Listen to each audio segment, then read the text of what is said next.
À partir de demain, le jeudi 27 novembre, vous êtes tous invités au spectacle des compositions d'Hélène Perrault. Ça se déroule dans la salle Antoine Gaboriau, le patio 340 intérieur, si on le veut. Et pour en parler, j'accueille tout de suite ici dans les studios la dame elle-même, Hélène Perrault. Bonjour. Bonsoir. Bonsoir, Caroline. on pourrait le dire déjà. Oui. Il fait sombre, hein? Mon petit accent français. Allô. Bonjour, bonsoir, bienvenue. Merci. Parlons de ton spectacle qui va se dérouler demain soir. C'est quand même une reprise parce qu'on était censé t'entendre jouer sur scène. Et oui, en septembre. Le 11 septembre. Disons que le 11 septembre, c'était pas ma date favorite. Ah, non, déjà, c'est pas une bonne commémoration. date. Mais alors, je suis contente.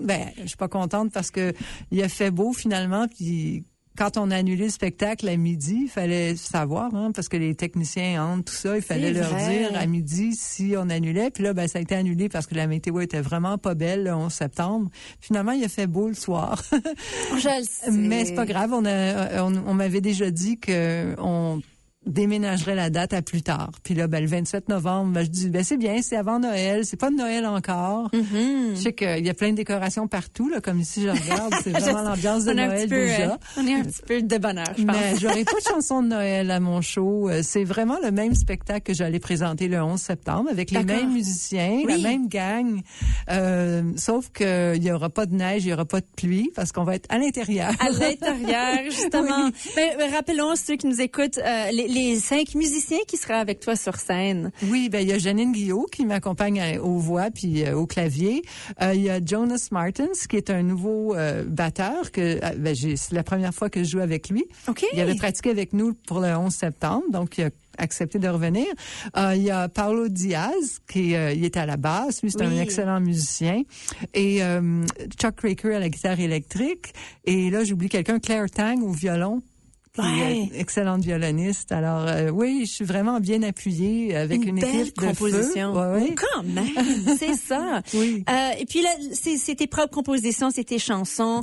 Est-ce que je pense qu'on en avait parlé pendant l'été quand même de ce spectacle, mais rappelle-nous un petit peu que les chansons que tu vas présenter, certaines de nouvelles chansons composées, des anciennes. Qu'est-ce qu'on va entendre sur le menu? Ce sont toutes des chansons qui sont sur mes 2 albums, mais pas dans l'ordre. Je garde pas un album séparé de l'autre. Là, j'ai tout mélangé ça. J'essaie de faire un peu une histoire, un fil conducteur avec les chansons.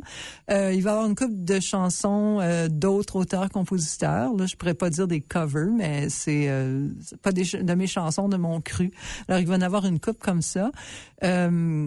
Puis, c'est ça. Ça va être surtout en français, une couple de chansons en anglais. D'accord. Ouais. Puis, en tout cas, ça va être pour un public varié, puis style varié. Puis, c'est ça, c'est de la chanson. C'est de la chanson avant tout, chanson française, francophone. Mm-hmm. Ouais. Qu'est-ce que tu aimes de travailler avec les musiciens que tu as avec toi? Tu sais, Janine qu'on connaît très bien ici aussi. Vous collaborez souvent ensemble. Oui, les musiciens, ils font revivre mes chansons d'une façon différente. Mm-hmm. Alors, quand on change de musicien, de groupe, la chanson est pas tout à fait pareille, puis on découvre des choses, puis on change des choses, on change la fin, on rajoute un petit bout musical. Alors, c'est moi, je sais ça, pratiquer chez nous, c'est bien fun, mais à un moment donné, je me dis, j'ai tellement hâte d'être avec le band parce que les chansons se mettent vraiment à vivre, à sourire, comme on peut dire. Exactement. Ouais. Puis le performer live devant un public aussi, l'expérience est différente que quand on l'enregistre, par exemple, sur un album. Ah, absolument, parce que l'enregistrer, on a 5-6 chances, on peut le faire plusieurs fois, puis on prend le meilleur, tandis que là, sur scène, c'est vraiment ce qui sort à ce moment-là. Puis on peut pas se reprendre. Tu sais, si j'ennuie dans une chanson puis j'oublie un mot, là je peux pas comme faire rewind. C'est ça. Mais ça donne des petits moments d'improvisation qui peut être le fun en même temps. Le fun ou moins le fun, mais oui. un petit 2 secondes de panique, mais en même temps qu'on est bien appuyé. Une petite goutte de sueur froide. Mais, ça arrive à tout le monde, je pense. Absolument. Parce que moi, je fais tous mes textes par cœur. J'ai pas de téléprompteur, disons. Mm-hmm. Puis, ça arrive. Faut se rappeler des accords aussi. Quand on joue de la guitare en même temps, le cerveau, il marche à 200 km/h, là. On dit que les musiciens, ils ont le cerveau beaucoup plus développé, hein. Ah oui, vraiment? ben, mon Dieu. quand on est capable de faire multiples choses comme ça en même temps, certainement. C'est comme apprendre toute une autre langue. Oui, ben c'est un exercice. Quand je pratique chez moi, puis j'essaie de faire le concert d'un bout à l'autre sans me tromper, puis quand je le lis, je me considère vraiment comme wow, c'est un exploit. Oui, absolument. Donc, combien de chansons est-ce qu'on va performer demain soir, Hélène? Ben une vingtaine. Hein, on fait deux gigs de 2 sets de 45 minutes. Puis il va y avoir une pause entre les deux. Puis à peu près 10 chansons par set. Là. Tu sais, des chansons durent, mettons, entre 2 puis 5 minutes. Alors, je pense qu'on va être capable de rentrer ça avec un petit peu de blabla entre les deux. Toujours. Entre les chansons. On aime le blabla. Oui. Ben oui, c'est le fun de jaser avec la foule, avec les musiciens. Puis... C'est ça. Puis expliquer des fois d'où viennent les chansons, puis avec qui on les a écrites, puis etc. Donc, ouais. Mais je suis contente qu'on a trouvé une nouvelle date pour ton spectacle, Hélène, parce qu'il fallait la voir. Puis je suis contente que c'est ici même au CCFM aussi. Ah, moi aussi. Comme ça devait l'être dès le début. Intérieur cette fois-ci, patio 340 pareil. Ben oui, puis je me considère vraiment chanceuse parce que la semaine d'avant, le 4 septembre, on a fait le concert de Janine Guillot. Oui. Sous la pluie. Alors ça, c'est pas facile. Il aurait vraiment dû être annulé. Puis elle aussi aurait dû avoir une date à l'intérieur. Donc, ben au moins, elle va être là avec nous. Puis on va être en dedans, puis au chaud. Exactement. Ouais. Puis de bonne humeur. Bien sûr. Voilà. Ouais. Alors, demain soir, le 27 novembre, 19h30, dans la salle Antoine Gaborio. C'est gratuit. C'est gratuit! Oui, ben wow. oui, parce que les concerts au patio l'été, c'est gratuit. Et ben ils s'attendent à ce que les gens boivent un peu quand même, là, hein, au bar. Il y a toujours un petit bar ouvert. C'est ça. Alors, le bar sera ouvert. Du popcorn, des petits snacks aussi. Ben oui, c'est ça. C'est ça. Eh bien, Hélène, je suis vraiment contente que ça va se dérouler. On va encore t'entendre ici à la radio prochainement, le mois prochain, parce que un petit retour, à ton retour de ton spectacle. Ici à Envol, on a un retour d'une émission spéciale. Et ça, c'est le Punch de Noël. Oui. Une émission qui est animée par Denise Lécuyer. Et maintenant, on fait ce grand retour le 20 décembre, un samedi, avec la participation de sa sœur, Michelle Lécuyer-Hutton, et son conjoint, Randy Majerowski. Oui. Et Hélène, tu vas participer à cette émission. Ben oui, je vais venir les visiter, puis peut-être faire entendre une chanson. J'avais écrit une petite chanson de Noël, puis on verra ce que ça donne. Mais oui! Ben aussi parler des coutumes des fêtes, puis tout ça. C'est ça qu'on... Alors, moi j'avais... Denise et moi, on avait commencé le punch ensemble il y a, je sais pas combien de temps, je pense qu'on l'a fait 10 ans de fil. Oh, et puis wow. on faisait ça de midi jusqu'à 6 heures. Parce qu'elle faisait une émission de midi à 3, puis moi j'avais de 3 à 6. Alors on jumelait les émissions ensemble.